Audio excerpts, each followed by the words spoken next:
ദേശീയ മരിയൻ തീർത്ഥാടന കേന്ദ്രമായ വല്ലാർപാടം ബസിലിക്ക അണിഞ്ഞൊരുങ്ങിക്കൊണ്ടിരിക്കുന്നത് നവംബർ 8-ാം തീയതി ശനിയാഴ്ച നടക്കുന്ന വലിയൊരു ചരിത്ര സംഭവത്തിന് വേദിയാകാനാണ്.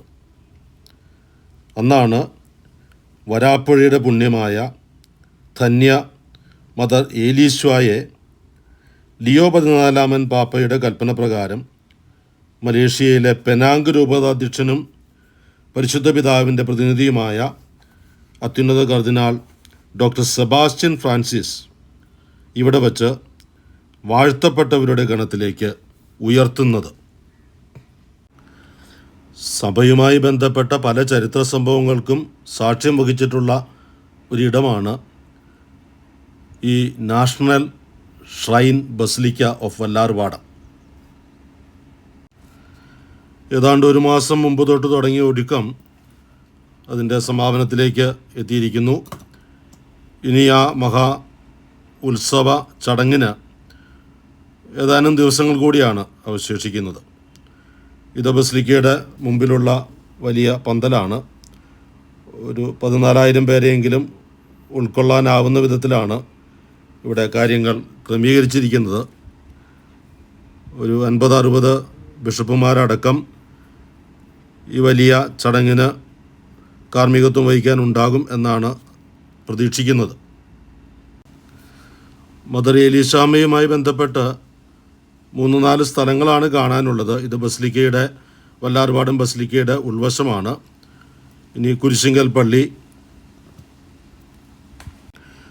വൈപ്പിൻകരയിലുള്ള ഓച്ചന്തുരത്തിലാണ് ഈ ക്രൂസ് മിലാഗ്രസ് ഇടവക കുരിശിങ്കൽ പള്ളി എന്നറിയപ്പെടുന്നു. ഇവിടെയാണ് ഏലീശാമ്മ ജനിച്ചത്.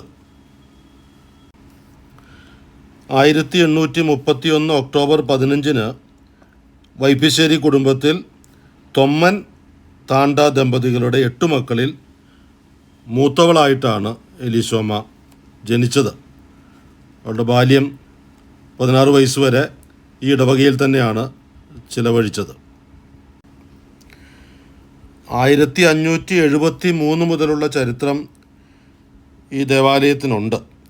പോർച്ചുഗീസ് വാസ്തുശില്പ മാതൃകയിൽ തീർത്ത 3 ഫസേഡുകൾ, മുഖപ്പുകൾ ഈ പള്ളിക്കുണ്ട്.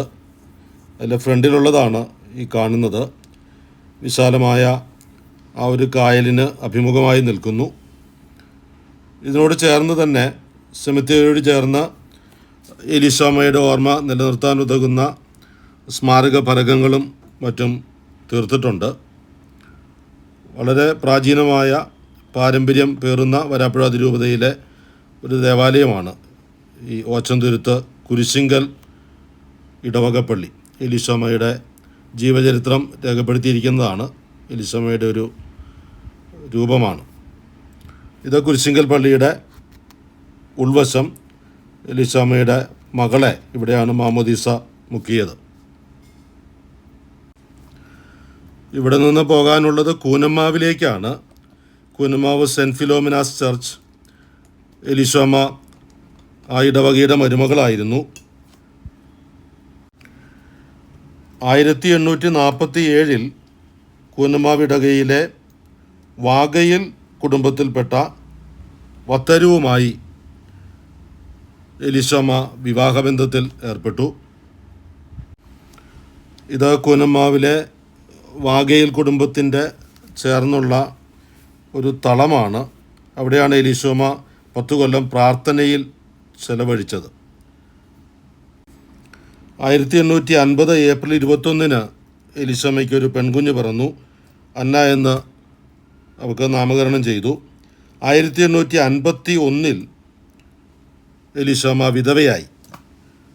62 വരെ കുടുംബ വീട്ടിൽ താമസിച്ച് ഒരുങ്ങി. ഇത് ചിരപുരാതനമായ വരാപ്പുഴയാണ്.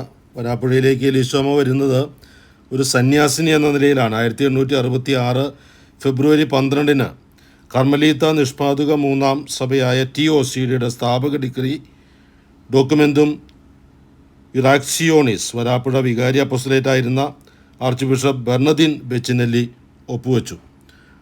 ആ TOCDയുടെ സ്ഥാപകയാണ് ഏലീശാമ്മ. ആദ്യത്തെ മെമ്പേഴ്സായി ഉണ്ടായിരുന്നത് മകളായ അന്നയും സഹോദരിയുമായിരുന്നു. ഇത് വരാപ്പുഴ അതിരൂപതയുടെ ആദ്യത്തെ മെത്രാസന മന്ദിരമാണ്. വരാപ്പുഴ അതിരൂപതയുടെ ബിഷപ്സ് ഹൗസ് ഇവിടെയായിരുന്നു. ഇവിടെ നിന്നാണ് അത് എറണാകുളത്തേക്ക് മാറ്റിയത്. അതുവരെ ബെച്ചിനെല്ലി പിതാവെല്ലാം ഇവിടെ ഇരുന്നുകൊണ്ടാണ് കേരള കത്തോലിക്ക സഭയെ ഭരിച്ചിരുന്നത്. അവിഭക്തമായ ഒറ്ററിയത്തിൽ തന്നെ നിലനിന്നിരുന്ന ആ സഭയുടെ ആസ്ഥാന ദേവാലയം ഇത് ബസിലിക്കയാണ്, വരാപ്പുഴ ബസിലിക്ക. 1913 ജൂലൈ 18 എലീശാമ്മ മരിച്ചത്. ഈ വരാപ്പുഴ ബസിലിക്കയുടെ മുൻപിൽ മിഷണറിമാരെ അടക്കം ചെയ്യുന്നിടത്തായിരുന്നു എലീശാമ്മയെ അടക്കിയത്. 1977 അവിടെ നിന്ന് ഈ കാണുന്ന സ്മൃതി കുടീരത്തിലേക്ക് എലീശാമ്മയുടെ ഭൗതിക ശരീരം നീക്കം ചെയ്തു. ബെയാറ്റിഫിക്കേഷന് മുഖ്യ കാർമ്മികത്വം വഹിക്കാനുള്ള കാർഡിനൽ സെബാസ്റ്റ്യൻ ഫ്രാൻസിസും മദറും സാംബിയയിൽ നിന്നും മറ്റുമുള്ള ടാൻസാനിയയിൽ നിന്നുമുള്ള ബിഷപ്പുമാരുമെല്ലാം എലീശാമ്മയുടെ സ്മൃതി കുടീരത്തിൽ പുഷ്പയർക്ക് ചക്രം അർപ്പിക്കുന്ന ദൃശ്യമാണത്. ഇത് ആ സ്മൃതി മണ്ഡപമാണ്. ഇവിടെയും മറ്റൊരുക്കങ്ങളെല്ലാം നടന്നുകൊണ്ടിരിക്കുന്നു. ചുറ്റുഭാഗത്തും എക്സ്പാൻഷനും മറ്റു പണികളുമെല്ലാം നടക്കുന്നുണ്ട്. ഈ വലിയൊരു ആഘോഷത്തിൻ്റെ ഒരു തിമിർപ്പിൽ, പ്രാർത്ഥനയുടെ നിറവിലാണ് ഈ ഒരു കൊച്ചു ദീപസമൂഹം മുഴുവൻ. എലീശാമ്മ സ്ഥാപിച്ച CTC സന്യാസിനി സമൂഹത്തിൻ്റെ ജനറലേറ്റാണ് ഇത്.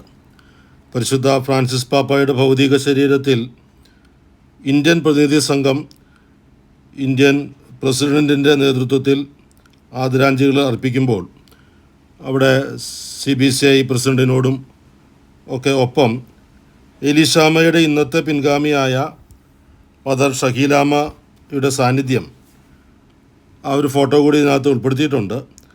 CTC സഭയ്ക്ക്, ആഗോള കത്തോലിക്ക സഭയിലും ഇന്ത്യ എന്ന മഹാരാജ്യത്തുമൊക്കെയുള്ള ആ ഒരു സ്ഥാനം അടയാളപ്പെടുത്തുന്നതാണ് ആ ഒരു ചിത്രം. എലീശാമ്മയെ 2008 ദൈവദാസിയായി പ്രഖ്യാപിച്ചു. 2023 നവംബർ 8 ധന്യയായി പ്രഖ്യാപിച്ചത്. 2025 നവംബർ 8 നാളെ കഴിഞ്ഞ് ശനിയാഴ്ച വാഴ്ത്തപ്പെട്ടവളായി പ്രഖ്യാപിക്കുന്നു.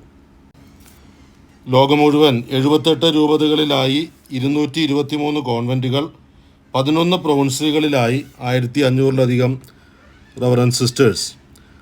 ആ ഒരു CTC സഭയുടെ കേന്ദ്ര കാര്യാലയം, മദർ ഹൗസ്, ഇതാണ് ഇവരുടെ ഒരു പവർ ഹൗസും. എലീശാമ്മയെ വാഴ്ത്തപ്പെട്ടവരുടെ പദവിയിലേക്ക് ഉയർത്തുന്ന ആ ചടങ്ങിന് നാനാവിധത്തിലുള്ള ഒരുക്കങ്ങൾ നടക്കുന്നുണ്ട്. പക്ഷേ സന്യസ്തരെല്ലാം ഇവിടെയാണ് ഒത്തുകൂടുന്നത്. ഇതവരുടെ ദേവാലയമാണ്. ഞങ്ങളൊക്കെ അവിടുത്തെ കുർബാനാർപ്പകരായ വൈദികരിൽ പെടുന്നു. ഈ ഒരു പവർ ഹൗസിൽ പരിശുദ്ധ കുർബാനയുടെ മുമ്പിലാണ് അവർ പ്രാർത്ഥനയിൽ ഒരുങ്ങുന്നത്.